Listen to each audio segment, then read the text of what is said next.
Welcome in this class. Today we are going to discuss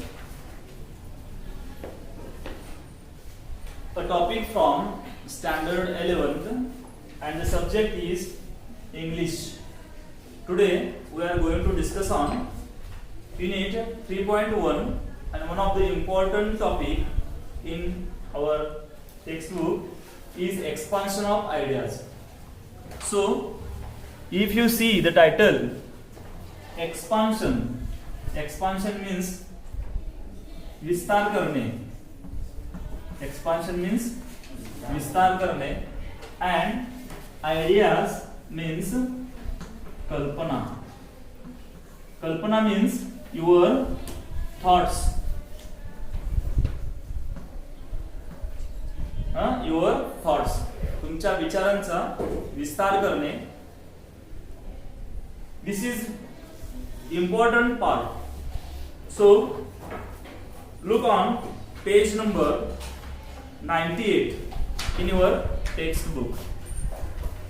Expansion of ideas.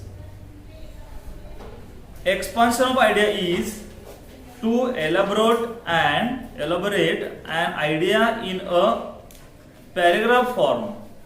आपल्याला काय करावं लागेल? आपल्या आयडियाज, आपले विचार एका पॅराग्राफ मध्ये लिहावे लागेल. एलॅबोरेट चा अर्थ आहे details. Elaborate means detail, means it is a detail writing of your ideas. So first point is detail writing.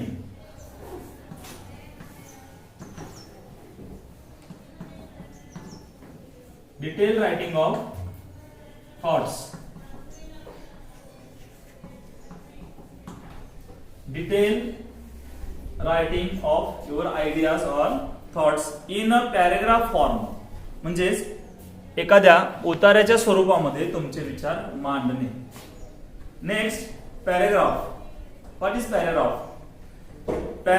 A para is necessarily a series of connected sentences which develops one topic sentence.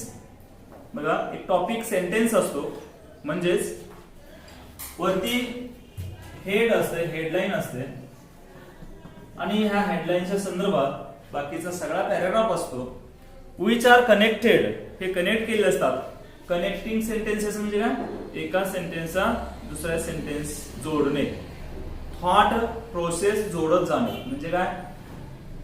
For example एखादा तुम्ही घेतला, मी काल सांगितल्या पद्धतीनं tit for tat, जशास तसे. तुम्हाला एक example लिहून आणायला सांगितलं होतं की all that glitters is not gold, a friend in need is friend in did. बरोबर. मग अशा वेळेला जेव्हा स्टोरी सुरू करतोय त्यावेळेला पॅराग्राफ लिहित असताना एका शब्दाशी, एका वाक्याशी दुसऱ्या वाक्याशी काहीतरी रिलेशन जोडा पाहिजे ना. मग त्यावेळेला आणि, व, पण, परंतु असे शब्द जोडायला पाहिजेत. देन, आफ्टर, नेक्स्ट, बरोबर, ऍट फर्स्ट, असे शब्द जोडायला पाहिजेत ना. म्हणजे कनेक्टिंग टू द सेंटेन्सेस, वाक्य एकमेकाशी जोड जाणे आणि पॅराग्राफच्या रूपात लिहिणे. बघा, टॉपिक सेंटेन्स काय आहे? It is a subject, proposition. प्रोपोजिशनचा अर्थ घ्या concept. Statement expressed in a sentence. A good topic sentence is a brief and encapsulates the central theme. बघा, आपली एखादी सेंटेन्स एखाद्या एक्सपान्शन ऑफ आयडियाची लाईन असेल तर ही काय करू शकते? तर सेंट्रल थीम दाखवून जाते, ज्याला आपण शीर्षक असं म्हणतो. बरोबर. तर टॉपिक सेंटेन्स मीन्स त्यात जो टॉपिक लिहिणार आहे त्याच्या संदर्भात असलेलं शीर्षक. म्हणजेच for example, a friend in need is a friend in did. This is a topic sentence. याला आपण काय म्हणायचं? टॉपिक सेंटेन्स असं म्हणतो. नेक्स्ट म्हणजे ती टॉपिक सेंटेन्स जी आहे ती आपल्याला काय दाखवते? सेंट्रल थीम दर्शवते. म्हणजे त्या पॅराग्राफवरून सेंट्रल थीम आपल्याला कळाली पाहिजे. नेक्स्ट आहे कन्क्लुडिंग पॅराग्राफ. सॉरी, त्याच्या आधी ideally it is written in 3 parts. आता ही थॉट कंटेंट जी आहे, आपलं थॉट प्रोसेस जी आहे, आपलं जो कंटेंट आहे तो 3 पार्ट मध्ये येतात. एक आहे introductory paragraph. Introductory paragraph means प्रस्तावना, प्रस्तावना करा. नेक्स्ट आहे कोअर कंटेंट, म्हणजे मुख्य गाभा जो आहे, सेंट्रल आयडिया जी आहे ती येईल कोअर कंटेंट मध्ये. आणि थर्ड आहे concluding para. Para means paragraph, म्हणजे समारोप आपण म्हणतो त्याला. काय म्हणतो? समारोप, अशा पद्धतीने. Third is concluding para. Then note topic sentence can never be removed from a paragraph. Topic sentence हा पॅरा मधून कधीच काढायचा नाही. हा आपल्याला समजा हा टॉपिक सेंटेन्स आहे, तो टॉपिक सेंटेन्स वाक्यामध्ये कुठे कुठेतरी यायला पाहिजे, तो वाक्यातनं काढून चालणार नाही. कारण ती आपली काय असते? मेन थीम असते, सेंट्रल थीम असते त्या टॉपिकची, पॅराग्राफची. आता इंट्रोडक्टरी पॅराग्राफ मध्ये काय काय असते? तुम्ही एखाद्या वेळेस एक्सपान्शन ऑफ आयडियाज करत चालला, लिहायला लागला, तर सुरुवातीचा पॅराग्राफ काय असते त्याच्यामध्ये बघा. काय? A good paragraph is always associated with a topic sentence either at the beginning, in the middle और ऍट द एंड. बघा, एखादा चांगला पॅराग्राफ काय असतो? कशाशी रिलेटेड असतो, कशाशी संदर्भात असतो? तर a topic sentence either at the beginning, तो असोसिएट असतो त्या टॉपिकशी. म्हणजे आपण जे थॉट लिहिणार आहोत, जे एक्सपान्शन ऑफ आयडिया करणार आहोत, त्या सगळ्या स्टोरीशी संबंधित आपला हा पॅराग्राफ असतो. त्याचं टायटल असते. तो कधी स्टार्टला लिहिलं तर चालतं, बिगिनिंग म्हणजे आधी सुरुवातीला, मिडल मध्ये लिहिलं तरी चालतोय, किंवा लास्टला आला तरी चालतो. The symbolism or the idea should be clearly understood. The literal, symbolic, metaphorical meaning needs to be given. To expand an idea, the focus should be on words and expressions of thoughts. To put forth the hidden meaning or deeper thought behind the given idea. म्हणजे दिलेला जो thought असतो, content असतो, deeper meaning मध्ये जायला पाहिजे. आपण साधं सरळ घेतलं, all that glitters is not gold, सर्व काही चकाकते ते सोने नसते. शब्दशः अर्थ घेऊन चालेल का? लिटरली मिनिंग घेऊन चालेल का? नाही चालणार. आपण मराठीमध्ये दुरून डोंगर साजरे म्हणतो, बरोबर? आपल्याला जवळच गेल्यानंतर वाटतंय, दुरून कसं डोंगर अगदी हिरवागार दिसत असतो, पण जवळ गेल्यानंतर काय काय दिसते आपल्याला? त्यात काटे, झाडं, झुडपं, खड्डे, डोंगर, दरी, लहान झुडपं, मोठी झाड दिसत ना. पण इथून कसं दिसतंय? जसं दिसतंय तसं नसतंय म्हणतो आपण. All that glitters is not gold म्हणजे काय? जे चकाकते ते सोने नसते. म्हणजे काय? जर आपण विचार करतो तसं नसतंय. मग हे आपल्याला काय करावं लागेल? एक्झाम्पल्स देऊन सांगावं लागेल ना. म्हणजे त्याचा डीपर मिनिंग मध्ये आपल्याला काय करावं लागेल? ही आयडिया लिहावी लागेल. In short, the given idea needs to be well evaluated and interpreted accordingly. आणि वेल इंटरप्रेटेड म्हणजे वेल एक्सप्लेन्ड, त्याचं स्पष्टीकरण नीट द्यायला हवं. आता कोअर कंटेंट, मेन जे आपले थॉट आहे, एक्सपान्शन आयडियाची मेन बॉडी काय असायला पाहिजे, मेन पार्ट मधला पॅराग्राफ काय असायला पाहिजे, तो बघा. While elaborating various aspects of the idea. जेव्हा आपल्याला एखादी आयडिया मांडायची असेल, त्याचं स्पष्टीकरण द्यायचं असेल, remember that the following points need to be taken into consideration. खालील मुद्दे आपल्याला लक्षात ठेवणं गरजेचं आहेत. कोणकोणते मुद्दे त्यामध्ये गरजेचे आहेत लक्षात ठेवण्याचे? फर्स्ट आहे एक्सप्लोर पर्स्पेक्टिव्ह. आपला व्ह्यू कोणता आहे सांगण्याचा, तो व्ह्यू त्याच्यामध्ये एक्सप्लोर केला पाहिजे. Give instances and anecdotes. Instances म्हणजे एक्झाम्पल्स, अनेक्डोट्स म्हणजे उदाहरणासहित स्पष्टीकरण दिलं पाहिजे. आता आपण a friend in need is friend in deed ही स्टोरी जर घेतली तर फक्त एवढं लिहून चालणार नाही. जो मित्र आपल्याला मदत करतो, who helps us we should help them, असं लिहून नुसतं चालणार नाही. तर त्यासाठी एखादा आयडियल स्टोरी द्यावी लागेल. ही स्टोरी त्यातून आपल्याला काय करायचं आहे?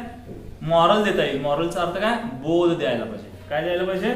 बोध द्यायला पाहिजे, की जेणेकरून त्या कथेतून काहीतरी बोध येईल. म्हणजे एखादी स्टोरी ती त्यामध्ये लिहावी लागेल. पुढे anecdotes, experiences or even personal experience. काही वेळेला आपला स्वतःचे एक्सपिरियन्स पण ते आपण द्यावे लागतील. नेक्स्ट आहे there should be unity and clarity of thoughts. आपले विचार स्पष्ट असले पाहिजे त्याच्यामध्ये, आणि विचार एकसंध एकमेकाला जोडले गेले पाहिजे. भरकटच जाता कामा नाही आपले विचार एखाद्या विषयी विचार मांडत असताना. तर ते युनिटी असायला पाहिजे. आणि दुसरी गोष्ट म्हणजे थॉट्स ह्या क्लॅरिटी असले पाहिजे, स्पष्टता असली पाहिजे. Maintain coherence and logical link between two distinct points between the sentences. आपल्याला दोन वाक्याची एकमेकाची सांगड घालता आली पाहिजे. For this discourse markers conjunctions, त्यानंतर कंजेक्टिव्ह फ्रेझिस कॅन बी युज्ड. ह्याच्यामध्ये आपल्याला काय करता येईल, काही अव्यय वापरता येतील. Conjunction, so that, file, if, अशा प्रकारचे कनेक्टर्स असतात जे दोन वाक्य जोडण्याचं काम करतात. काही वेळेला क्लॉजेसचा वापर करतो आपण, त्यावेळेला तशा प्रकारचे काय करता येईल, क्लॉजेस वापरता येतील. Each para or point should support the central idea but proportion of space should be kept in mind. आपल्याला प्रत्येक पॅराग्राफ एक सेंट्रल आयडिया देणारा पार्ट त्यामध्ये असावा आणि सगळ्यात महत्त्वाचं त्याचं प्रमाण ठरवलं पाहिजे, स्पेस ठरवलं पाहिजे, किती लांब पर्यंत आपण थॉट एकच घेऊन जायचा, कुठला थॉट त्यामध्ये लिहायचा हे लक्षात यायला पाहिजे. नेक्स्ट आहे प्रोपोर्शन ऑफ स्पेस. काय असते, more important ideas, more space, less important idea, less space. बघा कसा सिक्वेन्स दिलेला आहे आपल्याला. विचार मांडताना सगळ्यात महत्वाचं मोर इम्पॉर्टंट आयडिया, सगळ्यात महत्वाची कल्पना, त्या विचार. मोर स्पेस, लेस त्याच्यासाठी जास्त वेळ द्या, जास्त हे द्या. लेस इम्पॉर्टंट आयडिया, लेस स्पेस. कमी आयडिया, अगदी साधी आयडिया विचार मांडतो आपण, कमी त्याला वेटेज द्या. Proportion of emphasis is an important aspect. Proportion of emphasis, emphasis म्हणजे आपल्याला त्याचं इम्पॉर्टन्स काय आहे, महत्व कशाचं आहे बघा. It simply means keeping the principal subject in place of prominence थॉट द पॅरा. आपल्याला सांगायचं आहे simply means keeping the principal subject. Principal सब्जेक्टचा अर्थ मुख्य विषय आपल्याला तो धरूनच त्याच्या भोवती आपण एक्सपान्शन ऑफ आयडिया केली पाहिजे. म्हणजे मूळ मुद्दा सोडून आपल्याला भरकटत जायचा नाही आहे. कन्क्लुजन मध्ये काय काय येते बघा. At the end we need to sum up suitably with strong and relevant points. आपल्याला रिलेव्हंट पॉइंट घेऊन योग्य असे मुद्दे घेऊन त्याचा समारोप करता आला पाहिजे, एंड करता आला पाहिजे. त्यासाठी काय करायचं आहे, use a proverb is appropriate at the end. शेवटी एखादी म्हण वापरायची. त्या आपण जी स्टोरी लिहालोय त्याच्या संदर्भात एखादी स्टोरी संदर्भात एखादी म्हण लिहायची, प्रोव्हर्ब लिहायचं बघा. Use a proverb is appropriate at the end with the similar meaning sentence given in the topic sentence. Example कसं दिलंय, the given one is tit for tat, you may sum up using another similar one, reap as you sow. म्हणजे जशास तसे असं एखादं तुम्हाला story लिहिणार असाल तुम्ही, त्यावरती एक्सपांड द आयडिया करणार असाल तर ते एक्सपांड द आयडिया झाल्यानंतर शेवटला अशा प्रकारचे एक म्हण द्या त्या शेवटी. त्याच्यासाठी त्याने एक दिलंय रीप ॲज यू सो. म्हणजेच काय, जसे पेराल तसे उगवेल. Reap as you sow. Sow म्हणजे पेरणे. म्हणजेच एक्सपान्शन ऑफ आयडिया करत असताना आपल्याला वेगवेगळ्या प्रकारची कल्पना जेव्हा आपण मांडत असतो त्याला उदाहरणासहित दिलं पाहिजे, ते एलॅबोरेट करता आलं पाहिजे, उदाहरणासहित स्पष्टीकरण दिलं पाहिजे, एखादी स्टोरी लिहिली पाहिजे. आणि महत्वाची आयडिया पहिला, त्यानंतर त्याच्यासाठी स्पेस जास्त द्या. कमी महत्वाची आयडिया असेल त्यासाठी स्पेस म्हणजे जागा, म्हणजेच पॅराग्राफ ओळी थोडी कमी द्या सांगितले. Students, in this video we have studied the different aspects of writing expansion of ideas. विद्यार्थी मित्रांनो, आपण या व्हिडिओमध्ये आत्ताच एक्सपान्शन ऑफ आयडिया लिहिण्यासाठी कोणकोणत्या गोष्टी महत्त्वाच्या आहेत त्या शिकलोत. आता इथून पुढं ह्या भागामध्ये आपण एक एक्झाम्पल घेणार आहोत. आता एक्झाम्पल आहे, if winter comes can spring far behind.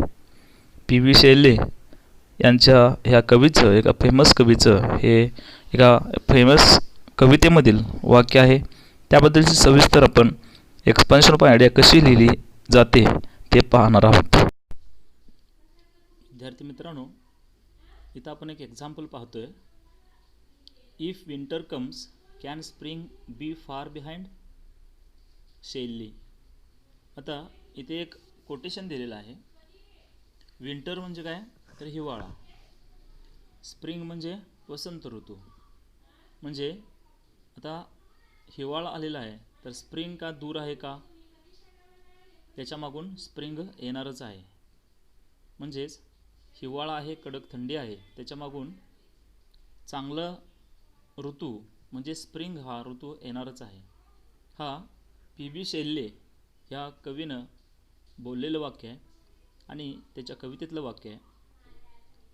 आता ह्यासाठी आपल्याला ही एक कोटेशन दिलेलं आहे आणि त्याच्यावरून आपल्याला एक्सपांड द थीम करायचं आहे, एक्सपांड द आयडिया करायची आहे.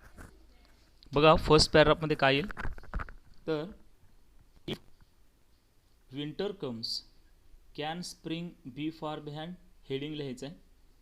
फर्स्ट पॅराग्राफ काय आहे, हे कोटेशन कोणी बोललेलं आहे ते लिहायचं.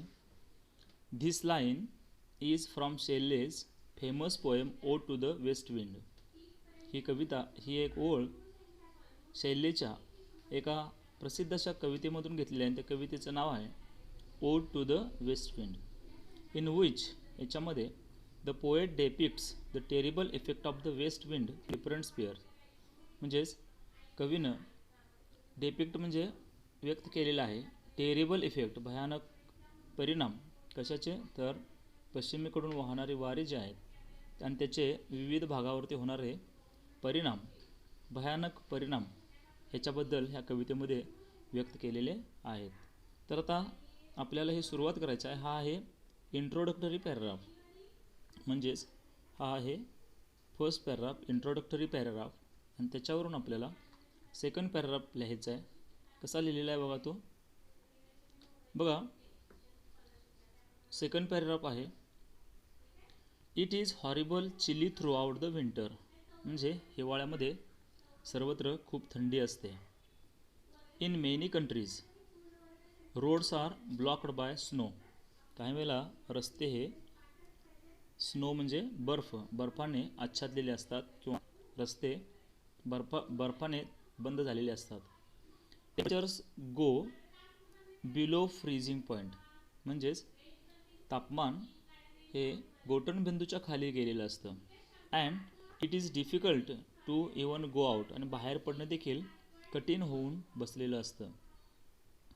त्यानंतर सिनियर सिटिझन्स म्हणजे कोण तर वृद्ध लोक, चिल्ड्रन मुलं, अँड सिक पीपल म्हणजेच आजारी लोक, सफर म्हणजे त्यांना त्रास होतो, यातना सहन कराव्या लागतात. Because of the intense cold, म्हणजे तीव्र थंडीमुळं ह्या सगळ्यांना त्रास सहन करावा लागतो. This goes on for some time. हे काही काळ सहन करावं लागतं किंवा असं चालू असतं. हवेवर वन फाईन डे, असं असलं तरी एका चांगल्या दिवशी द विंटर इज ओव्हर, काय होतो हिवाळ्याचा शेवट होतो. अँड इट इज स्प्रिंग, आणि मग वसंत ऋतूला सुरू होतो. आता वसंत ऋतूमध्ये चेंजेस काय काय होत असतात तर न्यू लिव्ज स्प्राउट, म्हणजे नवीन पाने फुटतात, पालवी फुटते.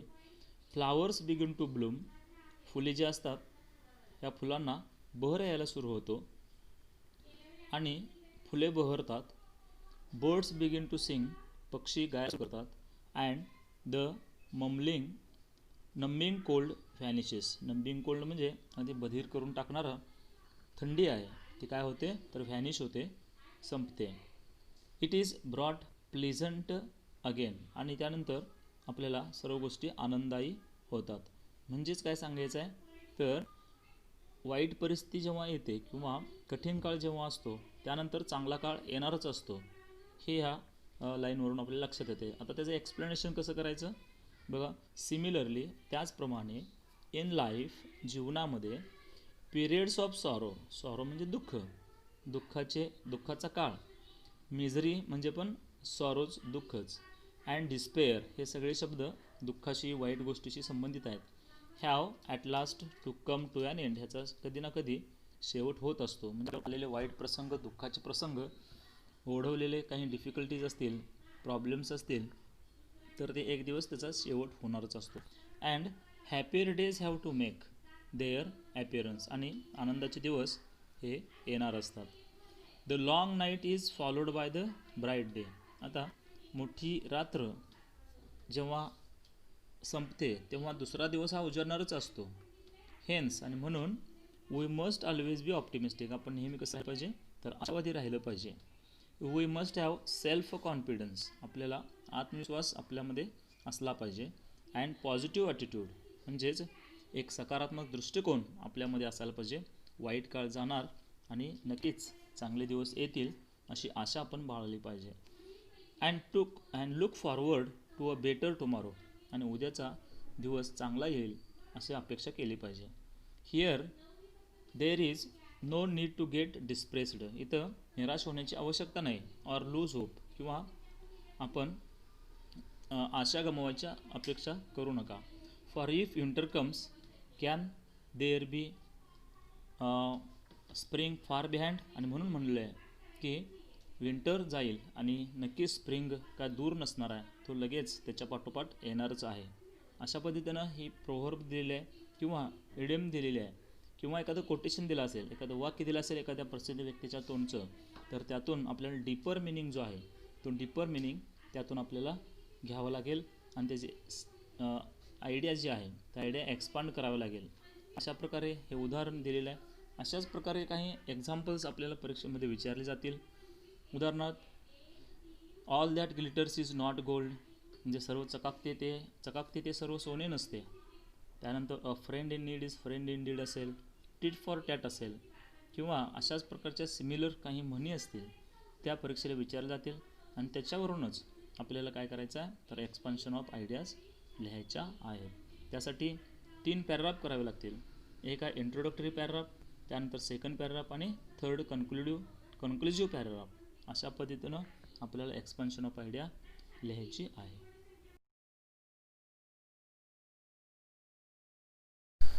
विद्यार्थी मित्रांनो, आणखीन एक आपण ॲक्टिव्हिटी पाहतोय, आणखीन एक इडियम पाहतोय. An apple a day keeps the doctor away, रोज एक सफरचंद खा आणि डॉक्टरांना दूर ठेवा. आता ह्याचं एक्सपान्शन ऑफ आयडिया करायचं आहे. बघा, for example, what is special about the fruit the apple, apple हे काय विशेष असं फळ आहे. Why is it said that the apple keeps the doctor away, डॉक्टरांना दूर ठेवते असं का म्हटलेलं आहे. Why is no other fruit mentioned in a proverb, ह्या म्हणीमध्ये प्रोव्हर्बमध्ये दुसरं फळ का उल्लेख केलं नाही. The answers are very simple, उत्तर अगदी सोपं आहेत. The apple has perhaps the most nutritional value amongst all fruits, सर्व फळांच्यामध्ये न्यूट्रिशनल व्हॅल्यू असलेलं ॲपल हे एक फळ आहे. A medium sized Apple gives 85% calories and makes a good snack, बघा, एक मध्यम आकाराचं फळ 85% कॅलरी असलेलं असतं आणि एक गुड स्नॅक म्हणून त्याचा वापर केला जातो. It contains absolutely no fat, त्याच्यामध्ये फॅट नसतं. It helps reduce the risk of some cancers, cancer कमी करण्यासाठी फायदेशीर आहे. Because it is low in sodium content, sodium content कमी आहे. Madness the risk of high blood pressure and heart disease, बघा, high blood pressure आणि heart disease कमी करण्यास मदत होतं. The apple has substance that can reduce bad cholesterol and increase good cholesterol in our body, बघा, cholesterol कमी करण्यासाठी उपयोगी पडतं. It is rich in vitamin A, भरपूर व्हिटॅमिन ए असतं. विच स्ट्रेंथन्स अवर व्हिजन, हे आपल्या दृष्टीसाठी उपयोगी असतं. Apples also content vitamin see that boost the immune system in the body, आपली प्रतिकारशक्ती वाढवण्यासाठी व्हिटॅमिन सी हा घटक जो असतो तो ॲपलमध्ये आपल्याला पाहायला मिळतो. Research shows that people who don't eat 5 apples or more per week have fewer respiratory problems including asthma. After eating any kind of food, eat an apple. An apple is a natural toothbrush. It prevents tooth decay by killing 80% of the bacteria in the teeth. Thus, this proverb reminds us of the role of diet in warning of diseases and how it saves us the trouble of visiting the doctor. अशा प्रकारे ॲपलचे जे फायदे आहेत ते फायदे त्यामध्ये लिहिलेले आहेत आणि डॉक्टरापासून ॲपल हे फ्रूट कशा पद्धतीनं आपल्याला दूर ठेवतं हे ह्या म्हणीमधून आपल्याला व्यक्त करता येईल, लिहिता येईल. तर विद्यार्थी मित्रांनो, अशा प्रकारे अशा 8-10 म्हणी ज्या असतात, प्रोव्हर्ब इडियम्स आहेत, त्यांचं एक्सपान्शन ऑफ आयडिया तुम्ही वहीमध्ये लिहून काढा आणि त्याचा घरी सराव भरपूर करा.